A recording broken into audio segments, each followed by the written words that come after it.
A nossa conversa de hoje será sobre um clássico da literatura infanto-juvenil, O Mistério nos 5 Estrelas, de Marcos Rey. A edição que eu tenho foi publicada em 2020 pela Global Editora com ilustrações de Ale Abreu. E na verdade não é bem uma leitura nova que eu estou trazendo aqui para vocês hoje, mas sim uma releitura.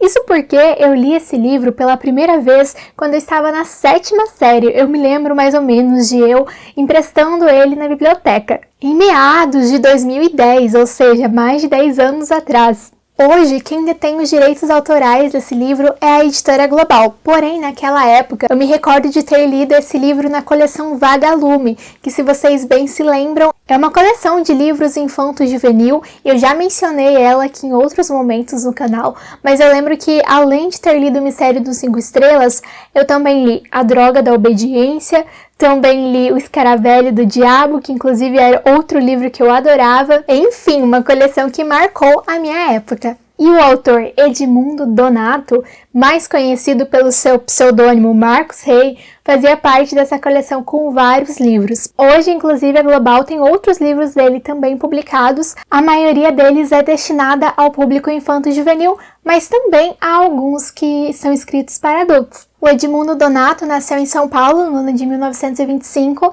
e também faleceu lá no ano de 1999 e, sem dúvida, é um dos maiores escritores de literatura infanto-juvenil no nosso país. O Mistério dos 5 Estrelas é um livro bem curtinho, ele tem em torno de 120 páginas e eu recomendo muito para vocês essa edição, porque ela tem uma diagramação bem gostosa de ler e as ilustrações super combinam com a história, então também ajudam muito no fortalecimento do imaginário do leitor. E sempre que eu falo de literatura policial, que é um gênero que me interessa muito e que eu comento bastante, tanto aqui quanto lá no Instagram, seja em listas literárias ou então com resenhas de livros, acontece de às vezes as pessoas me perguntarem: mas esse livro é indicado para criança também? Não tem um livro de literatura policial para jovens e tudo mais?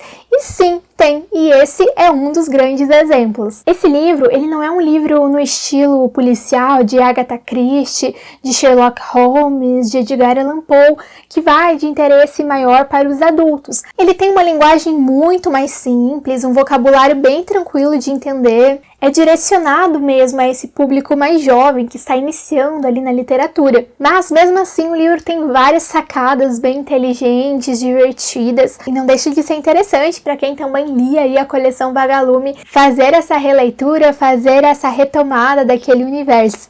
Esse livro traz umas ideias muito inteligentes, muito diferentes. Ele constrói o livro de modo que traz uma relação muito forte com o jogo de xadrez. Então, em alguns momentos, os personagens principais da história, eles vão analisar esse caso, esse mistério, como se ele fosse uma partida de xadrez. E eles vão tentar decifrar, desvendar e antecipar os lances dos seus adversários. Em O Mistério dos 5 Estrelas, nós acompanhamos as aventuras de Léo. Léo é um jovem que tem em torno de 16 anos e a família dele é bastante humilde, ele tem outros irmãos, ou seja, ela não consegue proporcionar para ele tanta coisa. Por isso, para ele, seria muito legal se ele conseguisse um emprego. E é justamente assim que se inicia a história, com um amigo da família, o Guima, dizendo que conseguiu uma vaga de emprego para o Léo. E logo o Léo começa a trabalhar nesse hotel, que é um dos maiores hotéis da cidade, um hotel 5 estrelas. E de início tudo estava indo muito bem, porque o Léo estava adorando trabalhar lá. Ele trabalhava de bellboy, que seria aquele menino, aquele jovem que faz de tudo no hotel, auxiliando os funcionários e tudo mais, carregando malas, levando recados, fazendo pequenas compras para os hóspedes nas localidades. Ele amava aquele emprego porque o local era muito lindo, muito bem organizado e havia várias pessoas famosas que circulavam por lá. E além de tudo, a jornada de trabalho dele não era muito cansativa. Ele também não ganhava muito dinheiro, mas para ele que não ganhava nada antes era um dinheirão. E assim ele ia conseguir comprar algumas coisas para ele, até mesmo ajudar sua família, então ele estava super animado com isso. E tudo ia tranquilamente, até que um dia ele é chamado no quarto 222 pelo Barão. O Barão era um hóspede mais antigo ali no hotel, daqueles hóspedes bem ricos que na verdade acabam indo para hotéis para morar lá, em vez de apenas alugar para um final de semana ou outro, como a maioria das pessoas fazem. Então ele já morava nesse hotel há algum tempo e ele era muito estimado por todas as pessoas porque ele fazia muitas caridades. Só que será que por trás de uma pessoa do bem não se esconde uma pessoa do mal? Bem, o Léo, de início, não pensava nada disso, ele simplesmente foi até lá atender o chamado do Barão, que pediu para ele sair comprar algumas coisas para ele. Só que quando o Léo volta com as comprinhas que o Barão tinha pedido e entrega-as para ele acaba vendo, por acaso, sem querer, um corpo debaixo da cama do Barão.